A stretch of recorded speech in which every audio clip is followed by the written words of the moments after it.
This is Mama Mish, and today in the Magic Kitchen, split pea and lentil soup. This week in the Magic Kitchen, you get 2 recipes for the price of 1. How and why? Because I make both of these delicious soups the same way. They don't taste the same because their main ingredients are different and have a different flavor profile, but both rock hard in a comforting way. The way the split pea breaks down and becomes almost creamy without any dairy is very cool. And lentils cook down, but they don't mush quite the same way. I tell you, it's magic. Listen, I don't know what made me start making the split pea this way, but the lentil was inspired by the lentil soup at Carrabba's. I wanted to make something like it and came up with this recipe, and then made split pea the same way one day, and this has become my go-to recipe for both. Sometimes I make both the same day, because why not? Both these soups freeze beautifully, and I like to have homemade food in the freezer for quick meals instead of the preservative-packed meals in our supermarket freezers. That's just me, and that's how I roll. P.S. The Twice Stolen Spice is a game changer on croutons, and one must have croutons with split pea soup. Once again, I don't make the rules. But if you would be so kind as to buy some of our products, you'll see how Mama Mish makes your kitchen magic.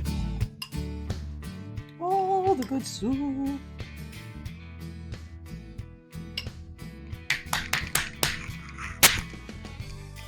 Could slap your butcher table good. Seriously? Make this soup. Let's eat.